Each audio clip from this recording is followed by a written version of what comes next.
Hello and welcome to the Fairey Aviation Company Long Patrol. This is going to be recorded in 4 parts because,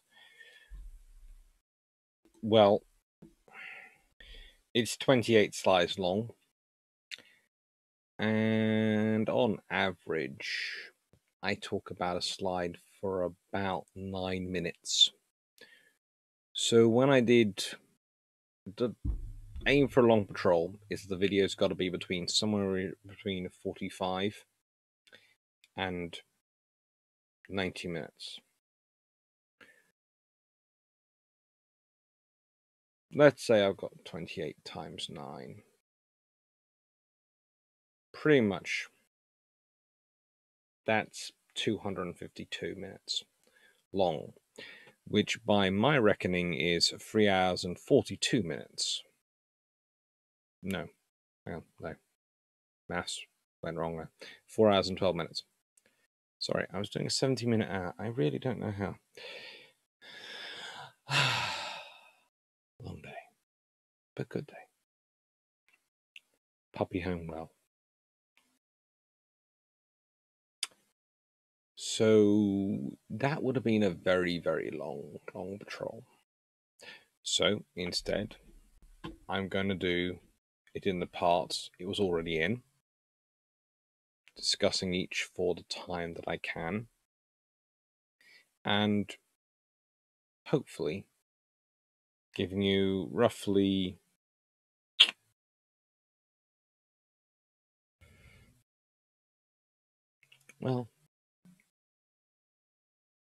roughly 4 decent sized parts to discuss. So, as said, this is part 1, and it focuses on the company. Now, Fairey has a very interesting starting point. They have a starting point like many companies do in terms of Model 1, but it's a slightly different individual story. When, after receiving in error his calling up papers, he made an attempt to join the Royal Flying Corps, he was told by Commodore Murray, later Rear Admiral Sir Murray F. Suter, director of the Air Department of the Admiralty, that his most valuable contribution to the war effort was to design and build aeroplanes. Fairey is understood to have said, in effect, that he would be glad to do so if he could be given a contract and form his own company. There were needs for more aircraft and an expanding industry, so this proposition was agreed. With the approval of Horace and Oswald Short, a subcontract order for 12 Short 827 seaplanes was promised. The principal financial supporters appears to have been provided by F.G.T. Dawson, and backing was promised or provided also by Vincent Nicol and M.E.A. Wright, 3 friends, then in the RNAS, whose names will appear often in this narrative. A room was leased as the headquarters and drawing office at 175 Piccadilly, London, opposite Old Bond Street. And A.C. Barlow, ex-Shorts, was installed there as chief draftsman. In July 1915, the Fairey Aviation Company Ltd. was registered. Limited. The nominal capital was £35,500 in 25,500 preference shares of £1 each, and 200,000 deferred shares of 1 shilling. The starting or working capital was probably about £15,000.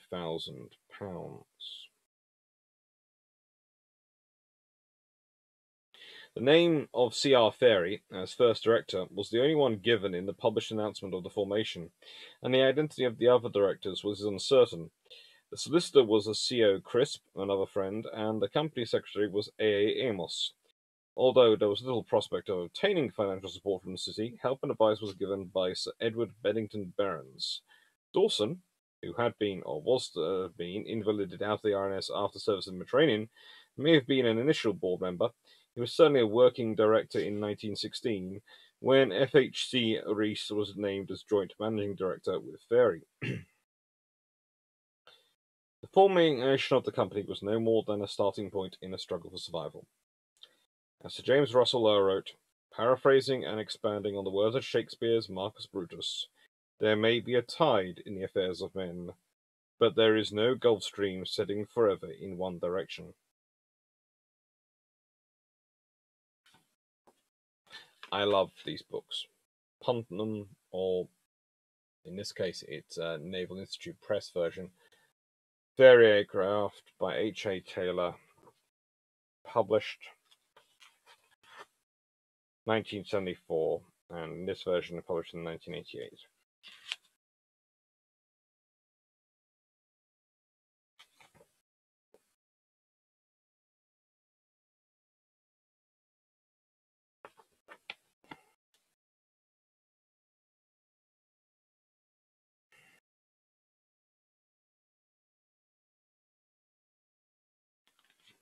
This is a company which starts out, like many aviation companies do in World War II, as building for other people. In fact, that's primarily what it's doing, building for other people. It has a lovely site named Hamble. And it produces things like flying boats. They're very common at this time. It works on the Felixstowe F3s. They work on all sorts of things. I have a test pilot named Captain Norman Macmillan, who is a legendary test pilot and will be for many, many years.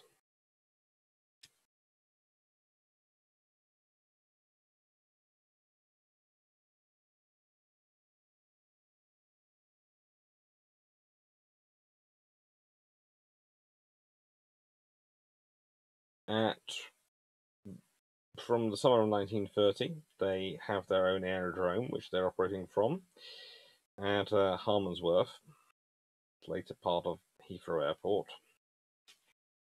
So, yeah.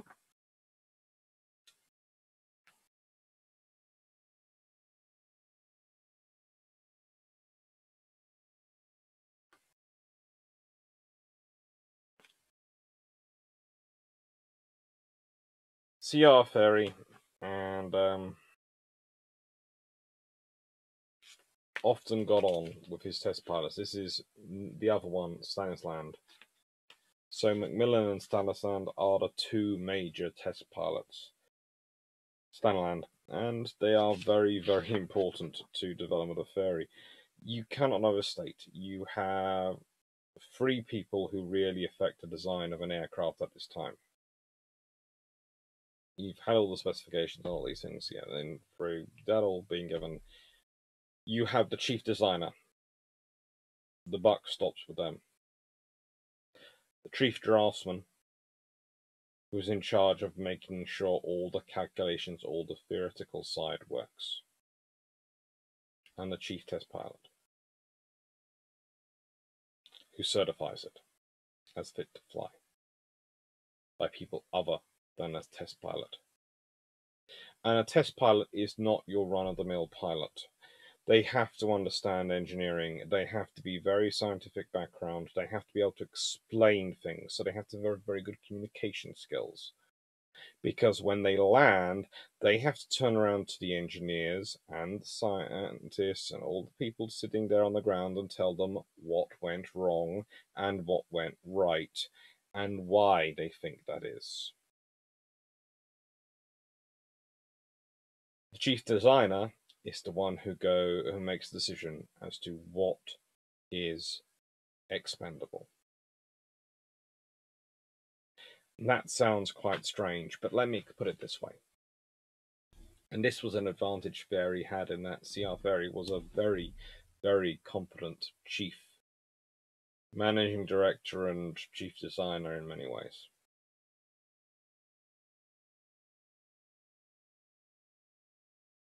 The buck has to stop with someone. His or her or whoever they are, their job is to make sure that aircraft fulfills the core criteria of the customer. How they get there matters less Then as long as they get there, and they get there in a way which is operationally viable.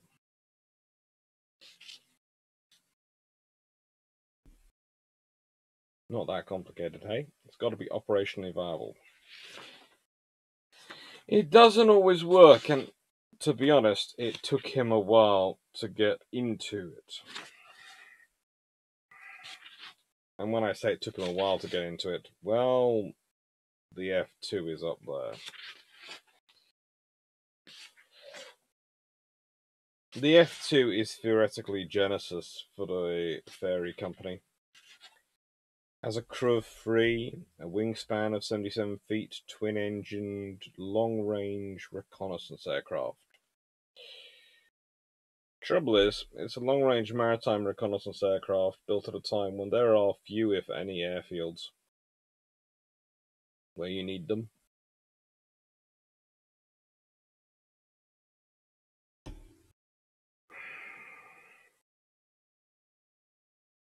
And as good as the power-to-weight ratio is, for the time, yeah, 380 horsepower for 4,880 pounds, or a little 2¼ tons.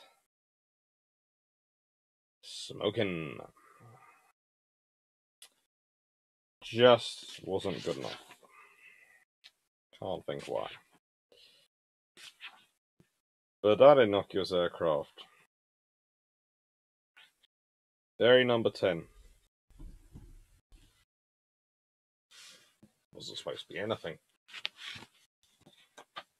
It was a slightly bigger version of Fairey number 9, and they're both pretty much built by the company off spec just to see what they could do as a proof of concept.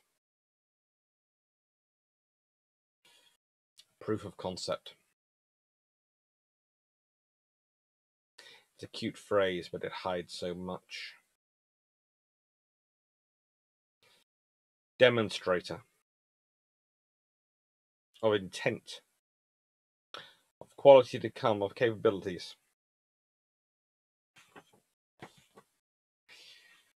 Whereas the F2 can be described as the first aircraft to be both designed and built by the Fairey Aviation Company.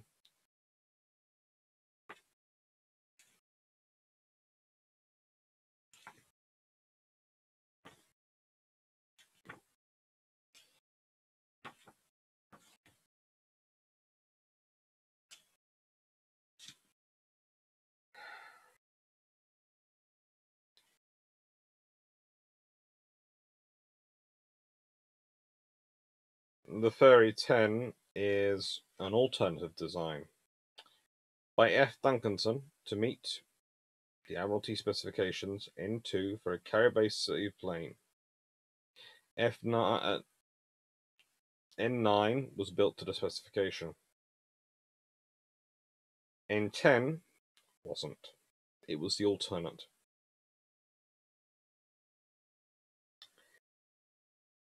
They're produced in 1917. They're experimental.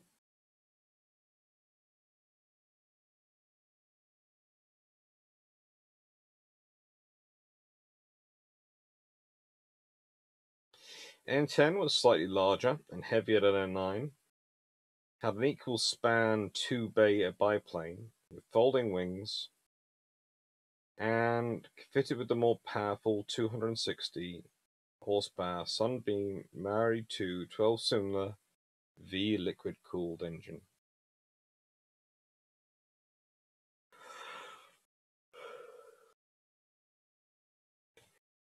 Sorry. It would set the model for what would come. It would set the model for what Fairey would become known for. A general-purpose, flexible aircraft, ruggedly built. Chronically underpowered, though, would come from the F2. No, they weren't underpowered. They were... Yeah, they were underpowered, let's be honest. I'm trying to think of a single Fairey aircraft which I could describe as overpowered in any way, shape, or form. Fairey always seem to be going for the proven technology when it comes to engines, so it often means that when they produce an aircraft, it is designed in such a way it would actually need the engine and the next generation of engine to be a viable power to weight ratio, and power to weight ratio governs performance of aircraft at this point. It is the biggest impact and factor in so many ways.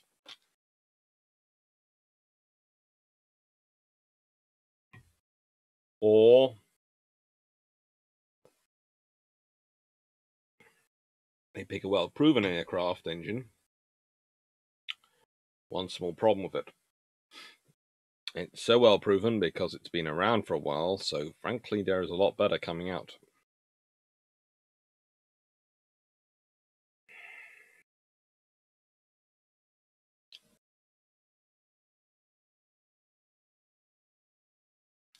They're good aircraft though. They are solid aircraft. And they will quickly get into carrying aircraft design.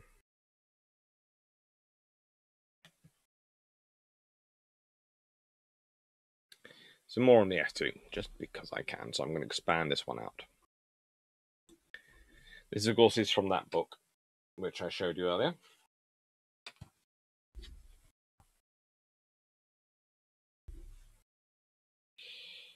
The one and only prototype, assembled in a wooden shed on the site of where the company's factory was to be completed 18 months later, may have been flown initially, probably in straight hops from the adjoining field at Harlington. The first official flight was made, though, from Norfolk, where it had been reassembled to be flown from there on 17th May 1917. Admiralty interest in the project had by then waned and no further progress was made. Largely because, frankly, they had better float planes coming through and seaplanes coming through at this point. But it's not mentioned here, but they did.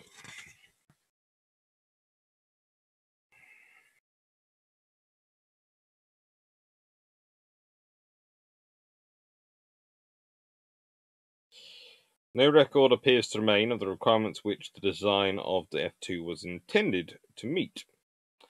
Largely, relatively large, relatively slow, multi-engine, multi-seat fighters had not proved, nor were to prove, suitable for conventional offensive role in air fighting, but the F2 might well have had value for attacks on Zeppelin raiders, and perhaps for specialized deep penetration operations.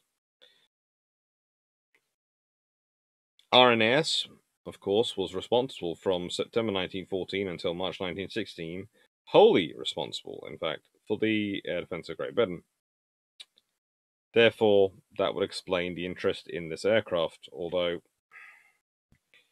I think they might have also potentially have all been suffering from something. I'm not sure what, but collectively it must have been fairly potent. I'm talking several doses of hallucinogenics. Now, in many ways, this aircraft is ahead of its time.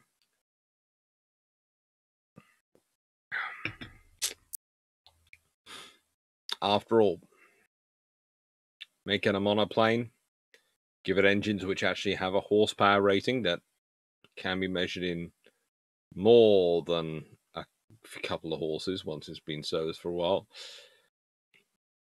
And you have a Sea Hornet.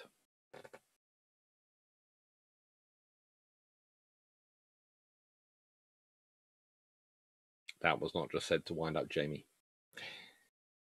Seriously, twin-engined aircraft are viable. In fact, it's one of the most interesting what-if scenarios that me and Drac like to discuss. Is if carriers had been slightly bigger because it had been a different class converted, or perhaps converted as well, than Courageous and Glorious and Furious to provide carriers for the Fleet Air for the Royal Navy. Considering the Royal Navy's predisposition towards wanting reliable aircraft and long-range aircraft, you could have seen the adoption of twin-engined aircraft for fleet operations much earlier. and has a very interesting impact on not just the interwar years, but on World War II, if the Royal Navy has decided to focus in on twin-engined aircraft. For starters, the power-to-weight ratio becomes a lot easier. Aircraft size grows, but let's be honest,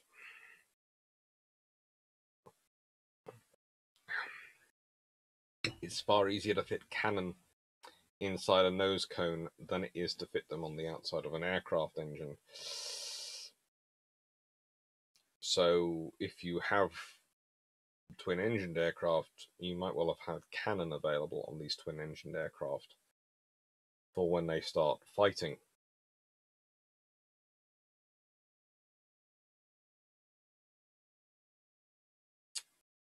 Also might well have a higher rate of climb.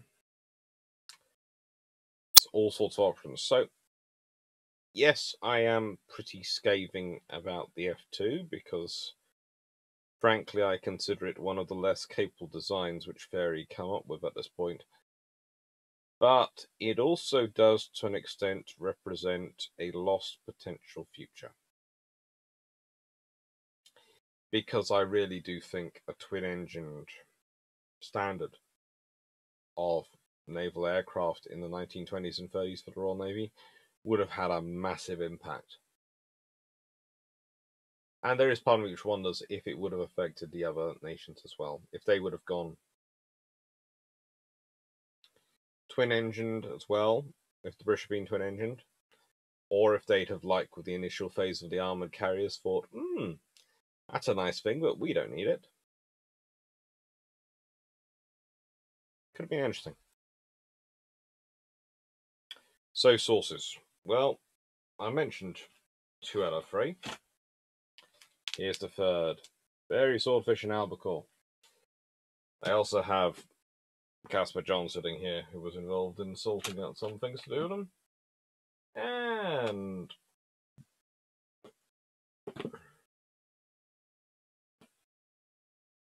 Ornery Naval Airman, HJC Spencer, who ends up flying all sorts of weird and wonderful things.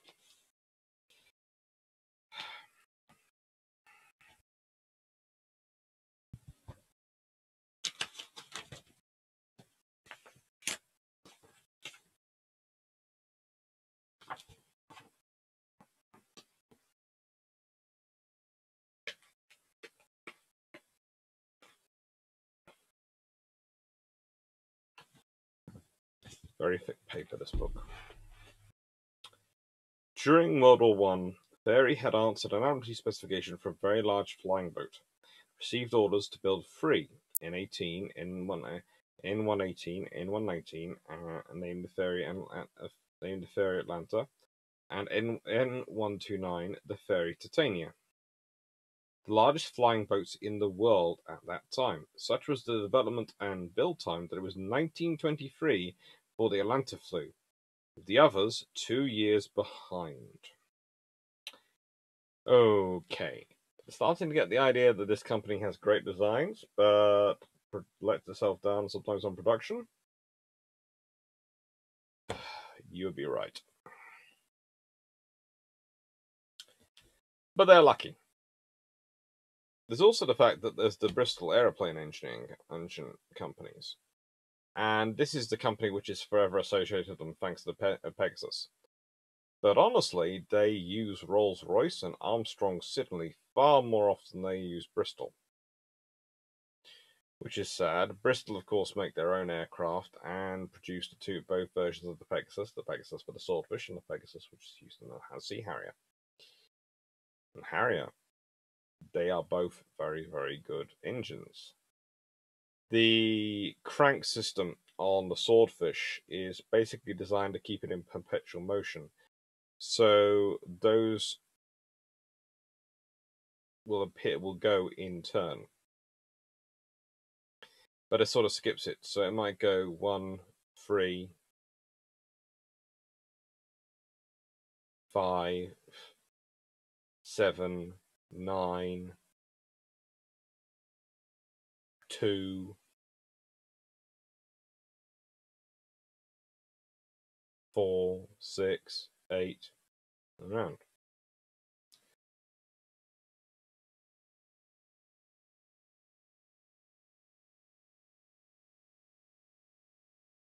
And that is how it would keep it perpetual motion. So it's a very efficient, very reliable engine system, which is often displayed in such a way and bound in such a way that it cools itself thanks to the airflow. And it's called a radial engine. Unlike the inline engines, which are often have to have their own radiators, and it's only when glycol comes on the market that they really become that much more effective. You also need a lot more horsepower for them because they do weigh more. So this is a lighter engine. And lightness is good in an engine. Okay? That engine alone there will account for that engine dry, that's without any fuel, will account for approximately 1,111 pounds or 504 kilograms. Now let's put that in context. The Fairey swordfish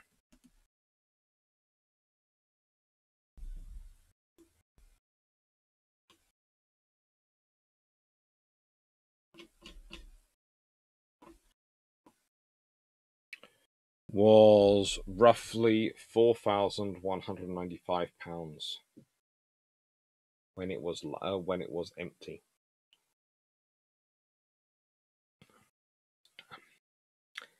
I.e., very nearly the engine accounts for very nearly a third of its empty weight, and more than a seventh, less than a sixth of its all up weight. An engine is important. The more power it gives you, the more greater your power to weight ratio, and power to weight ratio governs everything when you're not dealing with streamlining and you're not using the extreme speeds of jet engines. And when you don't have some coal or jets of cold air to ride on into the air, up in the air, because of course you're going to ride on the cold air because it'll be denser and more able to support your thrust of your aircraft than the warm air, which will probably dissipate more. Yes, I know. You're probably also thinking, ooh, Harriers, they balance on a jet of warm air. No, the warm air comes out the back and helps them in direction and helping keeping that bit a little bit off the ground. But the major thing is the cold air from the front or middle. They're also very much into their fabric and aluminium construction. They do a lot of work in this. And you can see there the Wellington with the geodesic design. Now, a geodesic design is something which is associated with various designers in terms of aircraft in this period. But honestly, lots of designers have it. Lots of designers go for it. Geodesic works. The reason it works is it's very effective at spreading force and load. Hence, it's used in so many bridges and so many other things before aircraft come about. The often formation of an aircraft was very simple. It was spar and rig wing.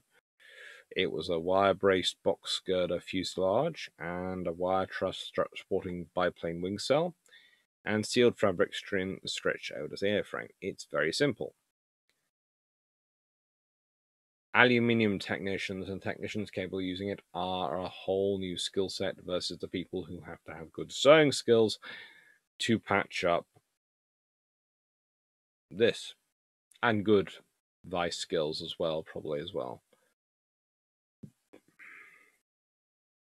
It's a different scenario. It is a very different scenario, and it's far quicker to maintain. But why change then? Because aluminium gives you more strength. And if you have more strength, you're better able to withstand the rigors of carrier operations.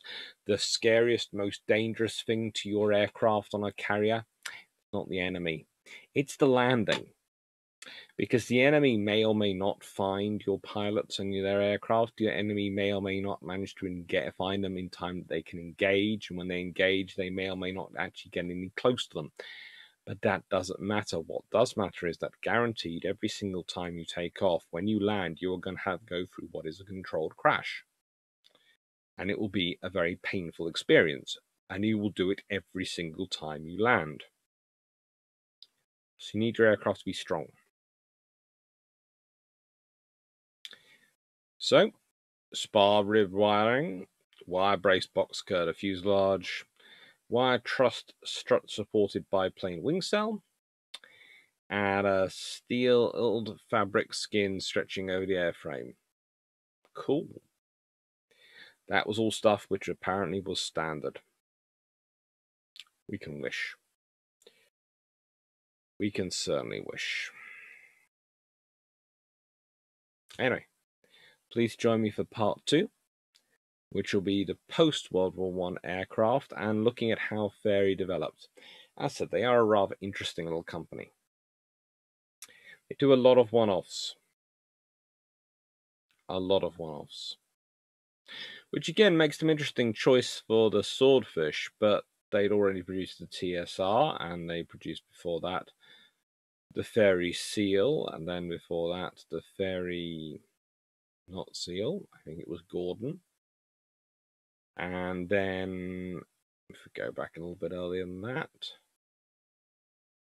well, there's lots of Faeries who decide to rebel against King John because he's just giving them nothing to do. Yes, you could argue that they want the permanent war and the recapture of the Angevine Empire, but more importantly it is, they need something to earn their status.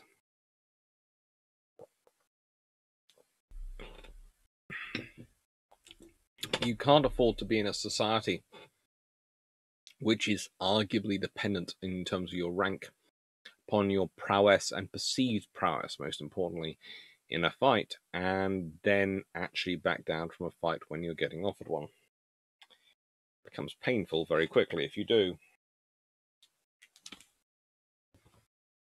Yeah. It is a good, definitely a good thing to think about. Nothing illustrates the reality of those landings and the impact on aircraft more than this quote from Casper John. As I said, I'll be talking about him in a bit later. But I've been talking about him a lot recently, but this quote really does have bearing. This is from his time when he was involved in the Ministry of Supply. At the moment, I happen to be a fifth-rate aerial ironmonger in the Ministry of Supply, trying desperately to improve the deplorable state of affairs regarding naval aircraft, which lags some 5 years behind the times, Casper told an RAF staff college in January 1953. Because naval aviation operates afloat and the RAF operates ashore, each can perform certain jobs which the other cannot. To my mind, the big policy question is not, should the Navy be allowed to run its own private waterborne air force? The question surely is, can the country forgo the performance of those tasks which only naval aviation can perform?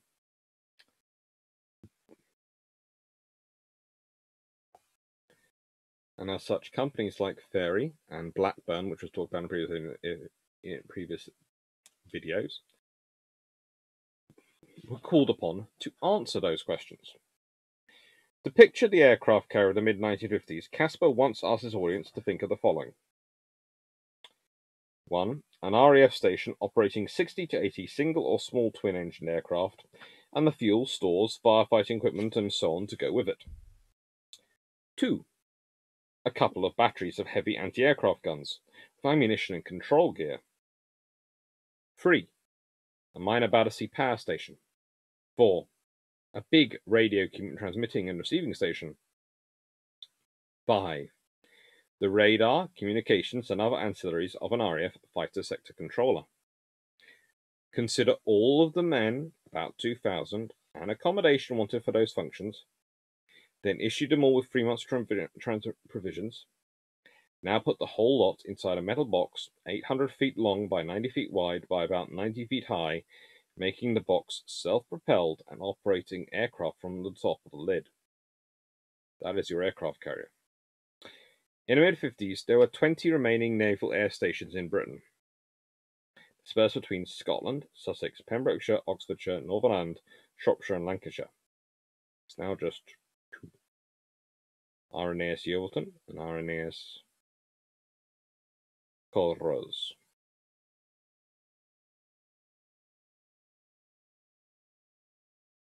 Each station had a separate function which, when combined, provided comprehensive support for the aviation needs of the fleet at sea.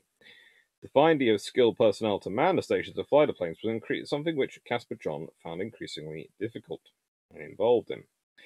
Candidates, and this is the 1950s.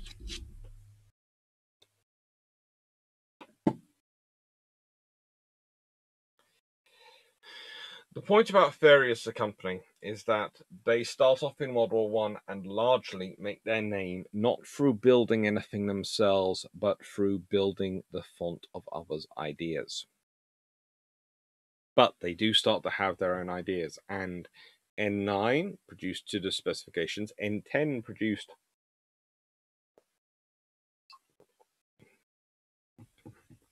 to a Fairey-inspired redesign of those specifications are a classic example of this. And that is why it's the genesis of Fairey, because so often what wins Fairey the contracts is not what they're designing, but what they design as the ulster around, what they're inspired by the specifications to design.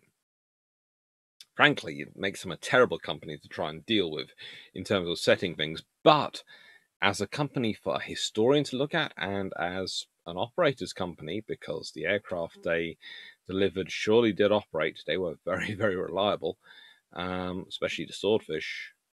Well,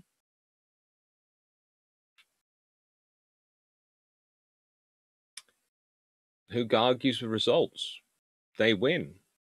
I think one person commented the other day that they had the most aircraft in service during World War II. Of the Western powers, possibly. Possibly they did at the same time. I often think that some of those aircraft, which they say weren't in service by the time war reaches their area of the Earth, are probably not as not in service as people like to think. In fact, I wouldn't be surprised if they were, several of them were in service, so there might well be other contenders of the throne, but it was definitely put forward. No.